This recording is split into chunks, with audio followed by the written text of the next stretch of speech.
Combs' former assistant Brendan Paul took the stand earlier today. He testified that he was asked to buy thousands of dollars worth of drugs. And he did things like setting up hotel rooms for freak-offs and buying him drugs on occasion. And we even saw a photo of Brendan Paul on that private plane with Combs. The doors swung open. He didn't flinch. Brendan Paul, once just a name buried in the credits, now the most anticipated witness in the courtroom, stepped inside. Diddy sat motionless. The crowd, silent. Even the judge raised an eyebrow.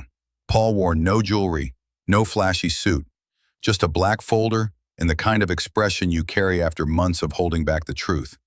He was more than just an assistant. He was the fixer, the cleaner, the one who never asked why, just how fast. For 18 months, Brendan Paul walked behind one of the most powerful men in music. But today, he stood alone, walking toward the witness stand with a calm only betrayal can bring. He placed the folder on the table, took the oath, and looked directly at the prosecution.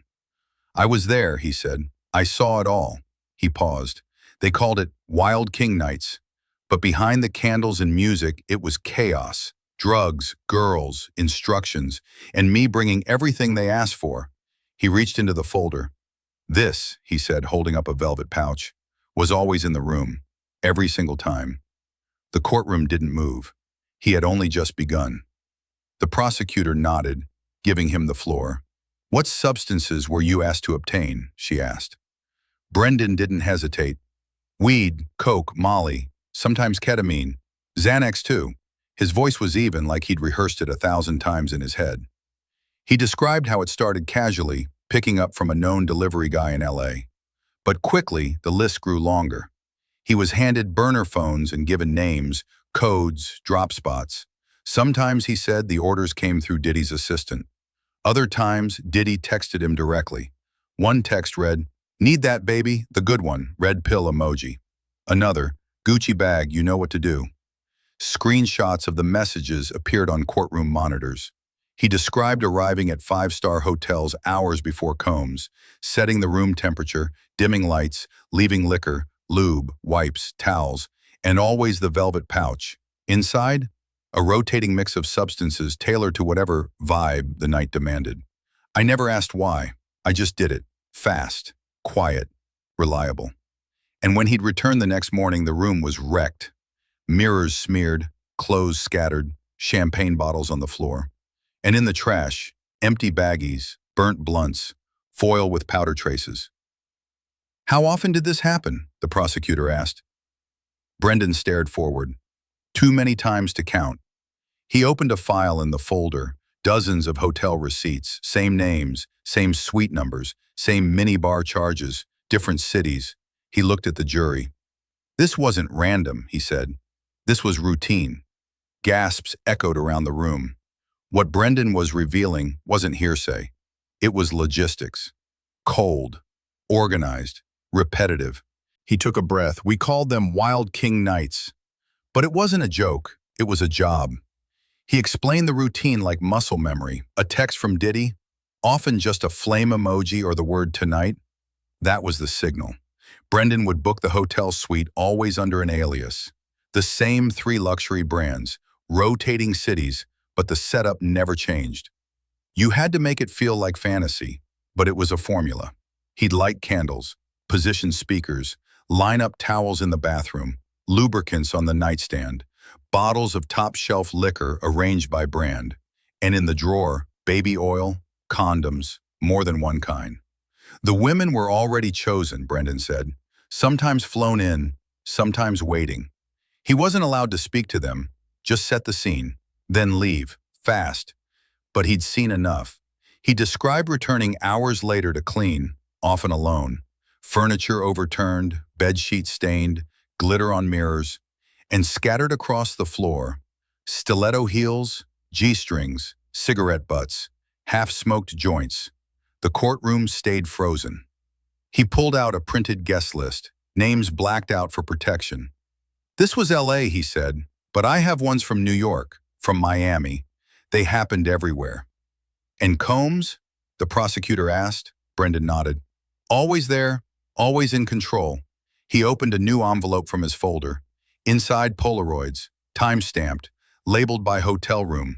Women, drugs, blurred faces, but clear intentions.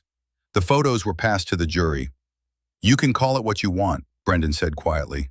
"But I knew exactly what I was setting up," a pause, "and what I was helping cover." March 2024, Opa-Locka Airport, Miami. Brendan Paul stood in a private terminal holding Diddy's bag. He didn't know, or claimed he didn't, that there was cocaine inside. Customs found it anyway. 2 grams, tightly wrapped, hidden in a travel kit. His name was on the manifest. His fingerprints on the pouch. He was arrested on the spot. Headlines exploded. Diddy's assistant busted with cocaine. But what didn't make the news was what came next. They asked him questions, a lot of them. Names, addresses, connections. But Brendan said nothing. "No comment," he repeated, again and again, because silence was part of the code. "I didn't say a word," Brendan told the court. "Not because I wasn't scared, but because I was loyal." He took a diversion program. The charges went away, but the fear didn't. "I started having nightmares," he admitted.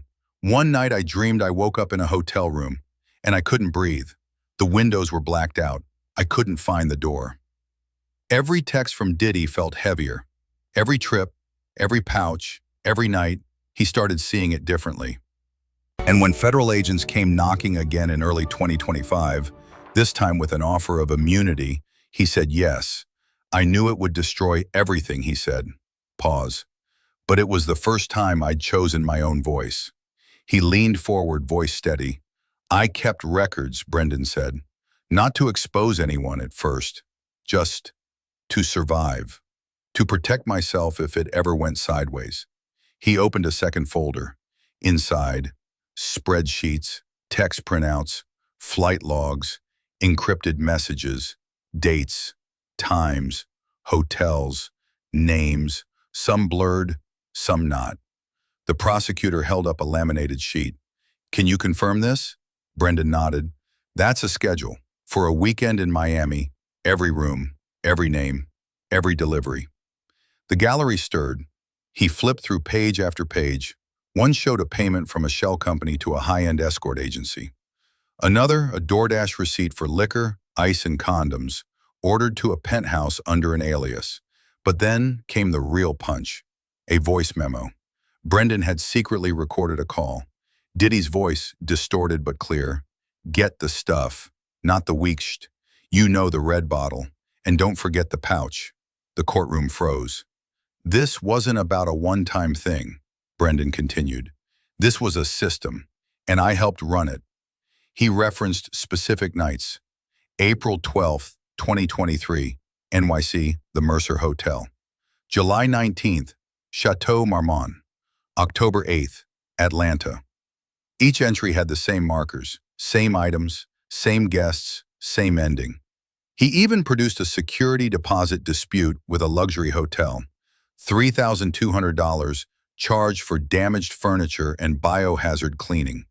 People in the gallery covered their mouths. Even the defense team looked shaken. He wasn't speculating, he was documenting. And in doing so, Brendan Paul didn't just testify. He constructed a timeline, a framework, a machine built behind closed doors. And every word he said made it harder for the defense to deny. The moment Brendan Paul left the stand, Twitter lit up like wildfire. "He really snitched. Diddy's done." Brendan Paul just burned the whole building down. Clips of his testimony hit millions of views overnight. TikTok edits paired the velvet pouch with voiceover dramatics. Reddit threads dissected every name, every receipt, every blurred face. Hip-hop fans were split. Some called him a traitor, others called him a hero. But nobody was ignoring him. "I never heard his name before today," one fan tweeted, "but now I can't stop thinking about him." Media outlets ran back-to-back coverage. Morning shows, podcasts, late night.